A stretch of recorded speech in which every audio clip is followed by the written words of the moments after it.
સુરત જિલ્લાના 84 તાલુકાના ગભેણી ગામમાં સરકારી પડતર જમીન પર ગેરકાયદેસર માટી ખનનનો ગંભીર મુદ્દો સામે આવ્યો છે.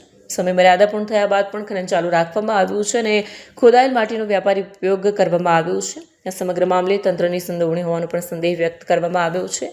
ડમ્પરોની બેફામ અવરજવરથી એક વ્યક્તિનું મોત થયું હોવાની પણ માહિતી સામે આવી છે, જ્યારે ઊંડા ખાડાઓના કારણે પશુઓ માટે જોખમ ઊભું થયું છે. ગ્રામજનો દ્વારા અનેક રજૂઆતો છતાં કાર્યવાહી ન થતાં હવે મુખ્યમંત્રી સુધી ફરિયાદ કરવામાં આવી છે. એસઆઈટી તપાસ, ખનન પર રોક તથા સંડોવાયેલા લોકો સામે કડક કાર્યવાહી કરવાની માંગ ઉઠી છે. જો તાત્કાલિક પગલાં નહીં લેવામાં આવે તો કાયદો અને વ્યવસ્થાની પરિસ્થિતિ બગડવાની ચેતવણી પણ આપવામાં આવી છે. જય શ્રી રામ. શું ઘટના બની, શું માંગણી?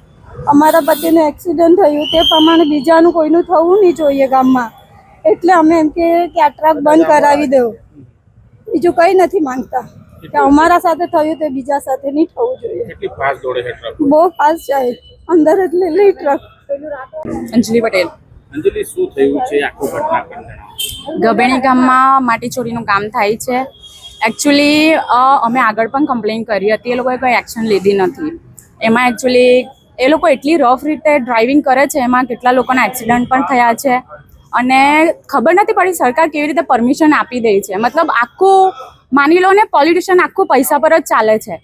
આમાં અમારા જેવા નાના લોકોનું કંઈ આવતું જ નથી. મારા પપ્પા તો ગયા, પણ અમે એવું ઈચ્છીએ છીએ કે હવે ગામના બીજા લોકોને કંઈ થાય નહીં, પણ અમારી કોઈ ફરિયાદ કોઈ લેતું જ નથી. અમે એકવારની કલેક્ટર ઓફિસમાં ફરિયાદ આપી ચૂક્યા, પણ કોઈ એક્શન લેતું નથી. હવે આ બીજી વારની લઈને આવ્યા છે, હવે ખબર નહીં આગળ જોઈએ. અમને કીધું તો છે કે એક્શન લઈએ, પણ ખબર નહીં હવે શું થાય આગળ જોઈએ. હવે અગર એ લોકો એક્શન નહીં લેશે તો આખું ગામવાળું ત્યાં જઈને તૂટશે, અને એમાં જો પોલીસવાળા કે કોઈ બી સરકારી કર્મચારી આવશે અને એમને કંઈ બી થશે તો જવાબદારી એ લોકોની રહેશે. પછી અમે કંઈ જવાબદારી લેશું નહીં. હવે એ લોકોનું કામ છે કે અમે કમ્પ્લેન કરીએ તો કંઈક તો એક્શન લે કે નહીં લે, તો એ લોકો એક્શન નથી લેતા. લેવું જોઈએ ને બધું. મતલબ તમે કઈ રીતે જનતાનું રક્ષણ કરવાનું તમારું કામ છે, તો તેટલું તો તમે કરી શકો ને.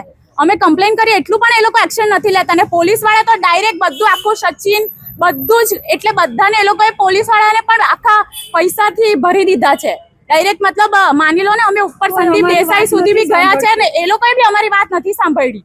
અમે 2 વાર જઈને શું કહે છે ખબર છે, કેટલા પૈસા જોઈએ તમને બોલો. આ તો કઈ તમારી કહેવાની રીત છે? ઘટના ક્યારે બની હતી? મોત ક્યારે? 15 જાન્યુઆરી. ત્યારનું અમે દોડીએ છીએ, કમ્પ્લેન કરીએ છીએ, પણ કોઈ એક્શન નથી લેવાતું, કોઈ સાંભળતું જ નથી. પછી હવે અહીંયા પણ કમ્પ્લેન એક્સેપ્ટ ના થાય તો પછી અમારે ડાયરેક્ટ ઉપર જવું પડશે. ખાલી ટ્રક બંધ કરાવી દો બસ.